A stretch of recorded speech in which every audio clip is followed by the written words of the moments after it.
여러분 안녕하세요. 와인스코프의 경태지입니다.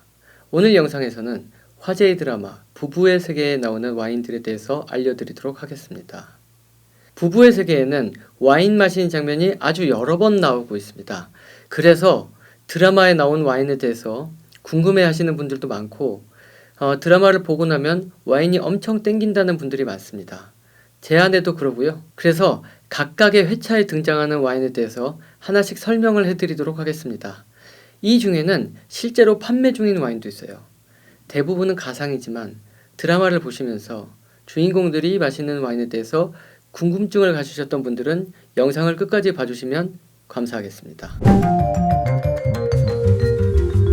부부의 세계는 본격 19금 드라마입니다. 그래서 불륜, 배드씬 및 폭력적인 장면이 여과없이 나오는 게 특징인데요.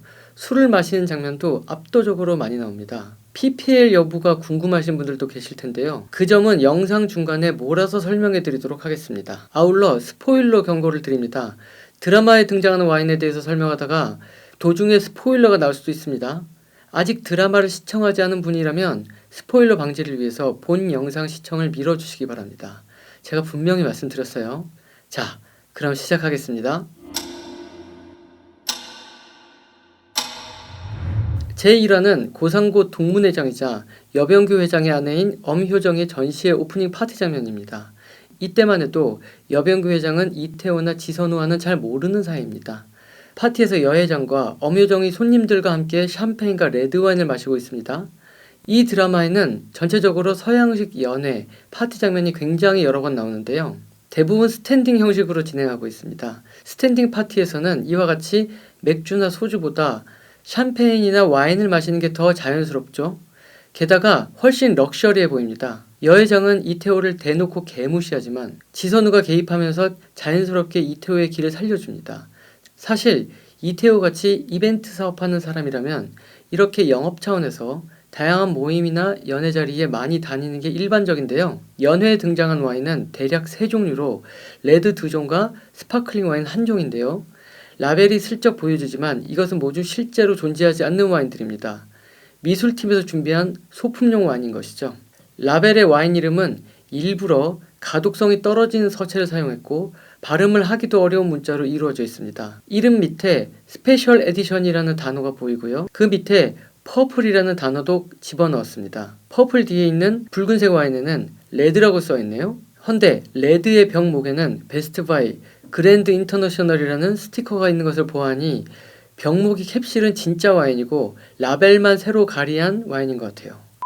통합방송법상 주류는 대놓고 라벨을 보여주기가 어렵기 때문에 PPL이나 협찬이 잘 안 들어오는 품목 중에 하나죠. 그런 이유로 와인의 라벨을 보여주려면 이렇게 실존하지 않는 와인을 준비해야 합니다. 이 장면에는 처음으로 여다경이 잠시 등장했다 사라지는데요. 그녀는 샴페인 잔을 들고 있습니다. 엄효정과 지선우가 들고 있는 레드와인 잔은 유리로 만든 일명 막잔인데요.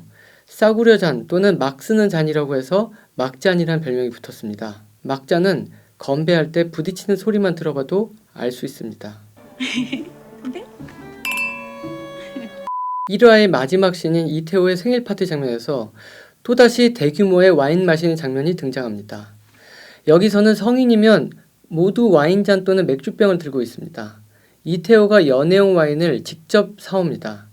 여병규 회장 내외가 이태호에게 와인으로 추정되는 것을 선물해주는 장면이 나오는데요. 이것은 이 장면 이후 더 이상 등장하지 않아서 정체가 뭔지는 모르겠습니다. 여기서 대거 나오는 와인들은 백라벨만 보이도록 촬영을 해서 어떤 와인인지 잘 보이지 않습니다. 이때 지선우는 이태호와 여다경의 불륜 사실을 알게 되는데요. 이태호의 세컨핸드 폰에서 제주도로 여행 간 사진이 나오죠. 여기서도 이태호 여다경 커플은 물론 손재혁과 고예림 커플, 장미연 커플도 등장해서 와인잔과 함께 사진이 찍혀 있습니다. 여기 등장하는 모든 인물들은 와인을 참 좋아하는 듯해요. 이렇게 모든 것을 알게 된 지선우가 엄청난 충격을 받으며 1화가 끝납니다. 2화는 이태호의 생일 파티 씬이 그대로 이어집니다. 이 씬에서는 로제 스파클링 와인 하나가 정체를 드러내고 있습니다. 구석에 있는 이 로제 스파클링 와인은 라벨이 정면으로 찍혀 있지만 좀 흐릿합니다. 와인으로는 검색을 백날 해봐야 나오지 않습니다. 이것은 와인이 아니고 사과 주스이기 때문이죠. 실존하는 주스이며 이름은 마르티넬리스 골드메달 스파클링 블러쉬입니다. 사과로 만든 제품으로 샴페인병에 샴페인처럼 샴페인 스타일의 라벨로 꾸며놓았습니다. 멀리서 보면 누구든지 샴페인으로 오인할 수밖에 없는 탄산 사과 주스죠. 실존하기 때문에 구매도 가능합니다. 하지만 이 영상을 촬영하는 시점에는 품절로 인해 일시적으로 구매가 가능하지 않았으며 가격은 병당 8,000원 정도 합니다. 해외 직구로도 구매가 가능하지만 병당 가격이 4만원에서 5만원 수준으로 높아집니다. 직구하는데 가격이 왜 대여섯 배나 높아지는지는 모르겠습니다. 하지만 사과 주스를 샴페인 가격으로 사서 마실 수는 없잖아요. 다시 국내에 입고될 날을 기다려 보겠습니다. 초등학교 자녀의 생일 파티 같을 때 샴페인 잠깐 함께 준비해주면 아주 좋을 것 같습니다. 이 장면에서 등장하는 레드와인은 끝까지 라벨이 보이지 않고 있습니다. 하지만 스크류캡을 채용한 제품입니다. 신대륙 와인일 확률이 아주 높은데요. 맥주는 세븐브로이의 한강, 서울 맥주 제품이 등장합니다. 밤이 되자 여러 종류의 와인과 맥주가 보이고 있는데요. 분위기가 제법 근사하네요. 그 다음 씬은 지선우가 집에서 가족과 함께 저녁을 먹는 장면입니다. 스테이크에 레드와인을 곁들이고 있는데요. 여기서 주목할 것은 와인이 아니고 와인잔입니다. 2화부터는 리델의 협찬을 받고 있기 때문에 리델의 그린타이가 등장합니다. 리델은 세계적인 명품 스테메어 시장을 석권하고 있는 업체입니다. 리델의 소믈리에 시리즈 중 그린타이 보르도 글라스는 개당 15만원에서 20만원 정도의 초고가 와인잔이죠. 지선우의 경제력을 단적으로 보여주는 장면이라고 할 수 있습니다. 와인은 흐릿하게 찍혀서 끝내 보여지지가 않습니다. 스크류캡 제품이며 보르도 타입 바틀 형태입니다. 와인잔에 담겨있는 것이 진짜 와인이라고 한다면 저 와인의 컬러를 한번 보세요. 그다지 비싼 와인은 아닌 것 같죠? 제가 부세의 촬영장을 가보지는 못했지만요. 몇 해 전에 제가 일하던 매장에서 다른 드라마 촬영을 도와드린 적이 있는데요. 그때 보니까 대부분의 드라마 촬영 시에는 포도주스 같은 것을 사용해서 찍는다고 하더라고요. 아마 부세에서도 비슷한 방법을 쓰는 것 같습니다만 저희 추측이자 킹리적 가심입니다. 사실관계는 알 수 없으니까 참고만 하세요. 3화에는 설명숙과 이태호의 펍씬에서 잠시 와인이 등장합니다. 이태호는 맥주를, 설명숙은 와인을 마시고 있습니다. 역시 레드와인인 것을 제외하면 어떤 와인인지는 알 수가 없습니다. 극 중에서 이태호는 맥주도 자주 마시는군요. 4화에서는 여다경과 싸우고 고민하던 이태호가 냉장고에서 레드와인을 꺼내 마시는 장면이 나옵니다. 그 이후 지선우가 와인을 병째에 나발을 부는 장면이 나옵니다. 이태호하고 전화통화를 한 후 속상해서 마시는 와인이죠. 이태호가 여다경과 함께 자는 것을 눈치챈 지선우의 심경을 보여주는 장면인데요. 이 와인은 앞으로도 여러 차례 등장하게 되는데요. 의외로 실존하는 와인입니다. 자, 바로 이 와인입니다. 와인의 이름은 샤또 메종 블랑세입니다. 드라마에서는 라벨의 가운데에 레오빌 푸아페레라는 글자를 하나 더 첨가했습니다만 저에게는 낯익은 라벨이라서 첫눈에 보고 알게 되었습니다. 8화에서는 이 와인을 지선우가 카트에 쓸어 담는 장면이 나오는데요. 드라마 시청률이 20%대에 진입하면서 시중에는 이 와인이 기미의 와인 또는 부부의 세계 와인이라며 폭발적으로 판매되고 있습니다. 여기에 지선우가 마시는 샤또 메종 블랑쉐에 대해서 조금 더 알아보도록 하겠습니다. 샤또 메종 블랑세는 지선우가 정말 좋아할 만한 가치가 있는 와인입니다. 가성비가 매우 좋은 와인으로 보르도치고는 상당히 다크하고 숙성이 잘 된 와인이죠. 미디엄 바디의 와인입니다. 보르도 와인답게 질감이 약간 가볍고 샤프한 와인이지만 숙성을 잘 시켜서 출하하고 있습니다. 특히 보르도 좌안 지역의 와인이지만 메를로 품종이 무려 80%에 달하는지라 우안의 메를로와는 좀 더 다른 풍미를 지닌 와인이에요. 샤또 메종 블랑쉐는 메독 지역의 크리부르주아 등급의 샤또로 부이 가문의 와인입니다. 아주 제법 족보가 있는 집이죠. 특히 2000년도에 유기농 전환을 해서 2011년도에는 100% 비오디나믹 유기농 인증을 받았습니다. 포도 품질은 꽤 믿을만하다는 뜻이 되겠습니다. 아울러 이 와인은 세계적인 와인 메이커인 미셸 롤랑이 컨설팅을 하다가 최근에는 보르도 와인의 마이더스의 손이라고 불리우는 스테판 드후농크르라는 양조 컨설턴트가 컨설팅을 하고 있습니다. 메종 블랑쉐의 가격은 비교적 저렴한 편입니다. 특히 지선우의 재력을 따져보면 이 와인은 그냥 데일리 수준이죠. 하지만 보르도의 좋은 빈티지, 이를테면 2009년, 2010년 또는 2015년의 경우에는 어지간한 보르도의 고급 와인을 능가하는 수준입니다. 컨티넨탈과 유나이티드 에어라인의 기내 와인이기도 하고요. 2013년 같이 좋지 않았던 해에도 좋은 품질의 와인을 만들어냈습니다. 현재는 2015년이 절찬리에 판매 중인데요. 제가 판매하고 리뷰한 2015년산의 르플레뚜 샤또 시삭과 샤또 크리고다르와 비교 테이스팅을 해보고 싶을 정도이네요. 제가 만든 2015년 빈티지의 보르도 와인 리뷰 영상도 보시면 여러분들의 와인 생활에 도움이 될 것 같습니다. 이 와인은 PPL은 아니라고 합니다. 수입사 측에서 공식적으로 부인했는지는 정확하게 알 수 없습니다만 제 생각에도 협찬은 아닐 것 같습니다. 여기에는 여러 가지 이유와 근거가 있습니다. 그중 가장 큰 이유는 해당 와인 수입사의 와인이 다양하게 보이고 있지 않기 때문입니다. 아울러 메종 블랑쉐는 해당 와인 수입사의 주력 상품이 아니라는 점, 그리고 와인 라벨이 최신 빈티지가 아닌 2009년 이전 빈티지의 것에서 스캔한 것이라는 점, 또한 인쇄 품질이 조악하고 라벨 사이즈가 맞지 않게 출력된 점을 들 수 있겠습니다. 특히 드라마에 등장한 것과 실제 제품의 병목 부분 캡슐 형태도 다릅니다. 하지만 이것은 저의 킹리적 가심에 의한 뇌피셜로 사실관계가 확인되지 않은 것임을 알려드립니다. 메종 블랑쉐는 이후 8화의 습격 장면에서도 나옵니다. 여기서는 정말 아주 또렷하게 라벨이 보이고 있어요. 5화에서 등장한 1933년 빈티지의 또 다른 라벨과 겹쳐 출연하고 있는데요. 지선우의 집을 습격한 박인규가 이 와인의 얼굴을 맞아 상처가 나죠. 지선우가 와인을 집어드는 장면에서 와인병이 코르크로 단단히 봉해져 있는 것을 볼 수 있는데요. 이게 티 중에 하나가 아닌가 생각이 듭니다. 4화에서 드디어 레스토랑에서 우연히 만난 여회장 가족이 지선우 가족과 함께 식사하는 장면이 나옵니다. 이 장면에서는 와인병이 보이지가 않아서요. 레드와인이라는 것 이외에는 모르겠습니다. 하지만 임신을 한 여다경이 와인을 마시는 장면이 나옵니다. 이것이 제 눈에는 굉장히 거슬리더라고요. 아무리 와인이라고 해도 임산부는 술을 마시면 큰일 납니다. 기형아를 낳을 확률이 높아지기 때문이죠. 이 장면에서 여다경이 와인을 마신 이유는 제 개인적인 생각으로는 지선우의 배설 어쩌고 하는 도발 발언 때문인 것으로 생각됩니다.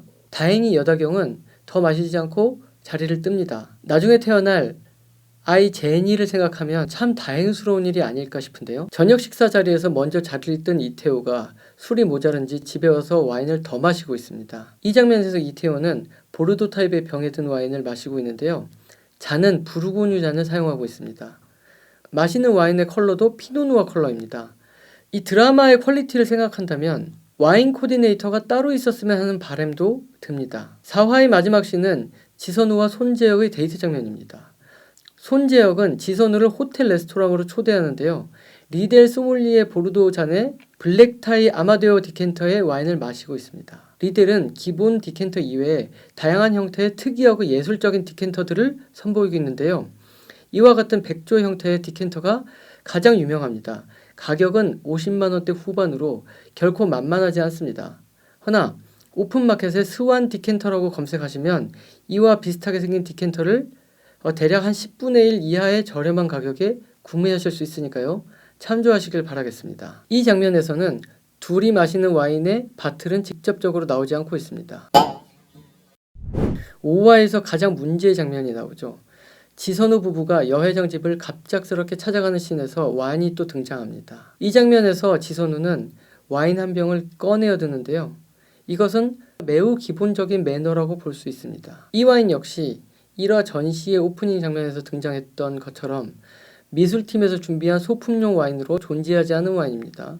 두 장의 라벨이 앞뒤로 붙어 있는데 샤토의 그림이 있어야 할 자리에 어떤 빌딩 사진이 출력되어 있죠. 게다가 뒷면으로 보이는 라벨의 와인 빈티지는 1933년산인데요. 지선우는 특별히 신경 써서 고른 와인이라고 하는데 와인을 좀 아시는 분이 보셨다면 넌센스임에는 틀림이 없습니다. 현재 시점에서 마실 수 있는 1933년산 와인이라면 아마 주정강 와인 마데이라나 리브젤트 같은 산화 타입 VDN 정도가 아닐까. 여튼 이 장면에서 여회장 부부는 샤또 르블레 마르똥이라는 와인을 얼마 전에 마셨다고 자랑을 하는 장면이 나오는데요. 이것 역시 존재하지 않는 가상의 와인이죠. 이것은 12년 전 때르와라는 드라마에서 나온 환상의 와인인 샤또 무똥마이어와 샤또 마고트가 연상되는 장면이죠.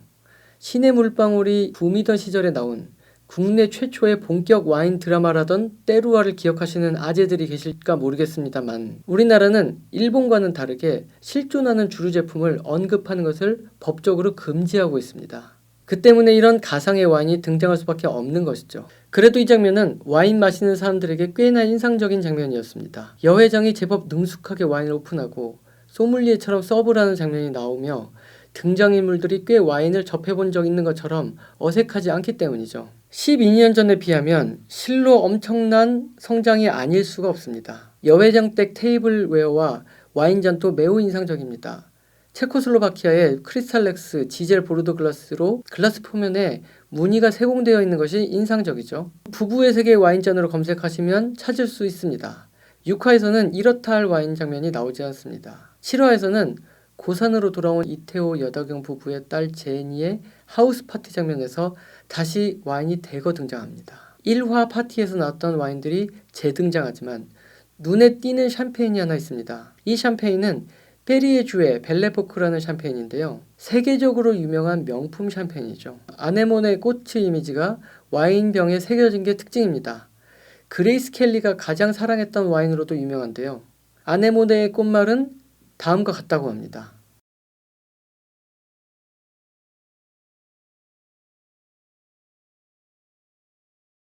하우스 파티가 끝난 후 이태호와 여다경 커플의 장면과 와인 벽나발을 부는 지선우의 장면이 교차 편집으로 보여주고 있어요. 안타까움과 처절함이 느껴져요.